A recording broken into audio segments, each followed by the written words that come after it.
तो important graph के ऊपर मैंने वीडियो बनाई है। तो फर्स्ट चैप्टर के पहले graph electric charges and field. First graph है हमारा इलेक्ट्रिक फील्ड और फोर्स का आर के साथ। जैसे कि हमें पता है कि ई जो है inversely proportional to R square, तो ग्राफ हमारा डिक्रीजिंग। सेकंड ग्राफ है हमारा electric field due to dipole. Short dipole के लिए हमें पता है E is inversely proportional to R cube, तो ऐसा ग्राफ बन गया। थर्ड है हमारा electric field due to charge hollow sphere, जिसके केस में हमें पता है कि इनसाइड जो होता है इलेक्ट्रिक फील्ड वो जीरो होता है और बाहर जो इलेक्ट्रिक फील्ड हमारा वो आर स्क्वायर के इन्वर्सली प्रोपोर्शनल होता है। तो अंदर वाला इलेक्ट्रिक फील्ड जीरो, सरफेस पे मैक्सिमम, उसके बाद वैल्यू हमारी डिक्रीज होती जाएगी। उसके बाद फोर्स का ग्राफ हमारा 1/r² के, फोर्स वर्सेस 1/r²। तो अगर रिपल्शन होगी तो ग्राफ हमारा इंक्रीजिंग स्ट्रेट लाइन, और अगर अट्रैक्शन होगी तो ग्राफ हमारा decreasing straight line. Electric field due to long cylinder, हमें पता है कि E is inversely proportional to R, E is inversely proportional to outside the cylinder. तो ग्राफ हमारा डिक्रीजिंग, इनसाइड वैल्यू क्या होती है हमारी जीरो, और सरफेस पे वैल्यू क्या होती है हमारी maximum. Electric field due to a solid sphere means जिसके अंदर भी क्या होगा इलेक्ट्रिक फील्ड होगा। अंदर वाला जो इलेक्ट्रिक फील्ड हमारा that is directly proportional to R, तो ग्राफ हमारा इंक्रीजिंग। और जो बाहर वाला है हमारा that is inversely proportional to R square, graph हमारा डिक्रीजिंग, सरफेस पे वैल्यू मैक्सिमम। सेकंड चैप्टर हमारा इलेक्ट्रोस्टैटिक पोटेंशियल एंड कैपेसिटेंस। पहला ग्राफ हमारा वी वर्सेस आर में हमें पता है कि वी जो है inversely proportional to R, decreasing graph. Second हमने बनाया एक्सियल लाइन के लिए, एक्सियल लाइन के लिए वी हमारा इनवर्सली प्रोपोर्शनल टू आर के, तो ग्राफ फिर से हमारा क्या बन गया डिक्रीजिंग ग्राफ। उसके बाद है हमारा third graph charge versus potential. हमें पता है Q is directly proportional to V, Q is directly proportional to V या V is directly proportional to Q, तो ग्राफ हमारा straight line increasing. Capacitance of parallel plate capacitor with distance between the plates, कि तो हमारे पास एक capacitor है और D हमने दोनों के बीच का क्या ले लिया डिस्टेंस। तो जैसे जैसे डिस्टेंस बढ़ाते जाएंगे कैपेसिटेंस हमारी क्या करेगी डिक्रीज होती जाएगी। Chapter number third current electricity. सबसे पहला ग्राफ हमारा बेसिक ओम्स लॉ का, हमें पता है कि V is proportional to I, graph हमारा इंक्रीजिंग, हम क्लास 10th में ही पढ़ते आ रहे हैं। Resistance of conductor with radius, अगर कंडक्टर का साइज हम बढ़ाते जाएं तो रेडियस हमारी रेजिस्टेंस होगी वो क्या करेगी डिक्रीज करेगी, according to the relation R is inversely proportional to R square. Resistivity of conductor with temperature, हमें पता है कि कंडक्टर के केस में जो रजिस्टिविटी होती है और जो रेजिस्टेंस होती है वो टेम्परेचर के साथ क्या करती है इंक्रीज, और जो कंडक्टेंस और कंडक्टिविटी क्या करती है हमारी डिक्रीज। ऐसे ही सेमीकंडक्टर के केस के लिए हमारी जो रेजिस्टेंस और रजिस्टिविटी है वो डिक्रीज करती है, तो कंडक्टिविटी हमारी क्या करती है इंक्रीज। नेक्स्ट है हमारा अलॉय के केस के लिए। अलॉय के केस के लिए जो हमारी रेजिस्टिविटी है उसके ऊपर निग्लिजिबल सा इफेक्ट पड़ता है, ऑलमोस्ट वैल्यू क्या रहती है हमारी कांस्टेंट। यहाँ पे मैंने देखो ग्राफ बना रखा है, that is also important graph. Terminal potential difference versus R यहाँ पे एक्सटर्नल रेजिस्टेंस। तो जैसे जैसे आर की वैल्यू बढ़ेगी हमारी ईएमएफ की वैल्यू भी बढ़ती जाएगी। यहाँ पे ईएमएफ हमारी क्या होगी, ये मैक्सिमम वैल्यू जो होगी वो किसकी होगी हमारी ईएमएफ की। Terminal voltage versus current, V versus I का ग्राफ कैसा बनेगा हमारा decreasing. Chapter number 4 moving charges and magnetism. First case हमारा लॉन्ग स्ट्रेट कंडक्टर के लिए डिस्टेंस के साथ ग्राफ हमारा B is inversely proportional to distance, graph हमारा decreasing. Centre of circular loop, B is inversely proportional to radius, graph हमारा फिर से decreasing. Variation of magnetic field along the axis of circular loop, ring वाला जो case है हमारा ये वाला केस। यहाँ पे अगर हमें मैग्नेटिक फील्ड की वैल्यू को निकालना है तो वैल्यू पहले क्या करेगी डिक्रीज करेगी हमारी यहाँ तक, उसके बाद वैल्यू फिर से क्या करेगी हमारी डिक्रीज करनी स्टार्ट करेगी। पहले वैल्यू इंक्रीज करेगी, बाद में वैल्यू क्या करेगी हमारी डिक्रीज करना स्टार्ट करेगी। Variation of magnetic field distance for long wire of radius से very very important graph, paper में आने की 100% चांसेस है कि ये ग्राफ आपको पेपर में मिल सकता है।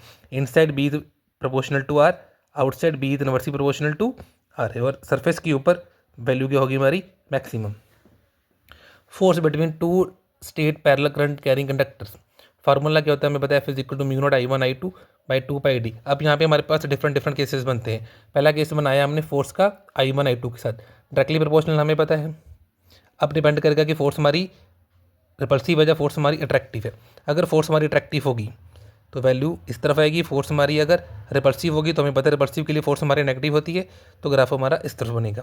सेकंड ग्राफ हमने बनाया फोर्स का डिस्टेंस के साथ, जब हमने I1 I2 किया मान लिए पॉजिटिव और फोर्स किया हमारी अट्रैक्टिव, तो ग्राफ हमारा ऐसा बनेगा।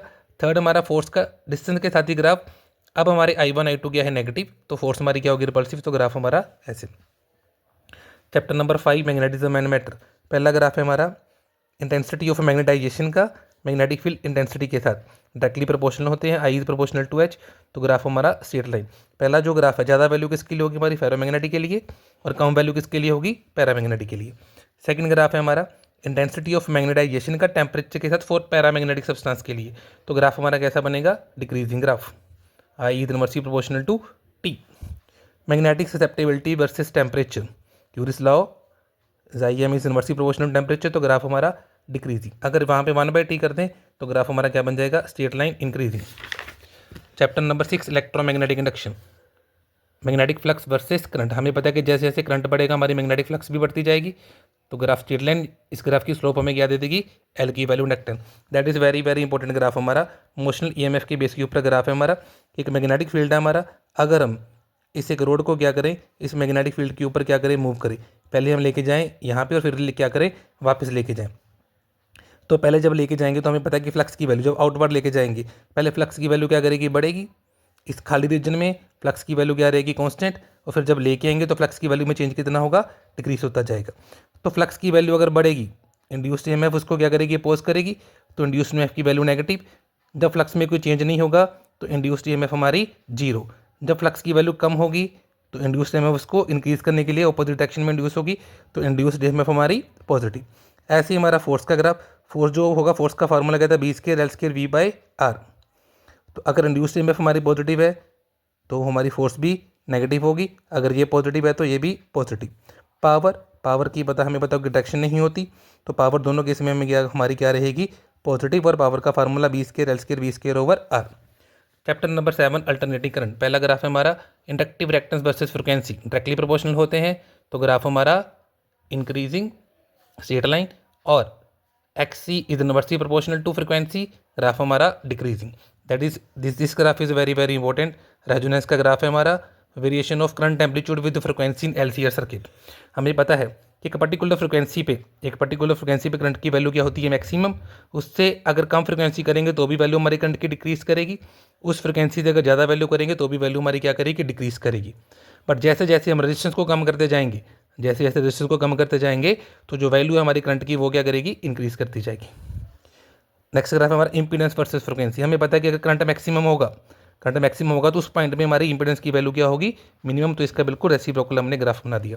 चैप्टर नंबर 8 हमारा इलेक्ट्रोमैग्नेटिक वेव्स का एक सिंपल सा हमारा डायग्राम बनता है कि इलेक्ट्रिक फील्ड और मैग्नेटिक फील्ड आपस में क्या होते हैं, हमेशा परपेंडिकुलर डायरेक्शन में, और as well as to the direction of propagation of wave के भी। तो ये इलेक्ट्रिक फील्ड चल रहा है ऐसे, फिर इलेक्ट्रिक फील्ड इधर आ गया, फिर इलेक्ट्रिक फील्ड इधर चला गया। इसके परपेंडिकुलर डायरेक्शन में चल रहा है हमारा मैग्नेटिक फील्ड, इधर गया, इधर गया, इधर आ गया। नेक्स्ट है हमारा रे ऑप्टिक्स। पहला ग्राफ है हमारा पावर वर्सेस वेवलेंथ। पावर जो है वेवलेंथ के क्या है, इनवर्सली प्रोपोर्शनल, ग्राफ हमारा decreasing. Linear magnification with image distance for convex lens, ये भी ग्राफ पेपर में आ चुका है एक बार। मैग्निफिकेशन का V के साथ ग्राफ हमारा कैसा बनेगा, straight line directly proportional. Angle of deviation जब सबने पढ़ रखा होगा प्रिज्म फार्मूले के अंदर, एंगल ऑफ डेविएशन का एंगल ऑफ इंसिडेंस के साथ ग्राफ। हमें पता है कि जैसे जैसे एंगल ऑफ इंसिडेंस बढ़ता है, पहले एंगल ऑफ डेविएशन की वैल्यू कम होती जाती है, एक मिनिमम वैल्यू को अटेन करता है, उसके बाद फिर से वैल्यू हमारी इंक्रीज करती जाती है। तो जिस वैल्यू पे डेविएशन की वैल्यू मिनिमम होती है उस वैल्यू पे एंगल ऑफ इंसिडेंस और एंगल ऑफ इमरजेंस क्या होते हैं हमारे, इक्वल।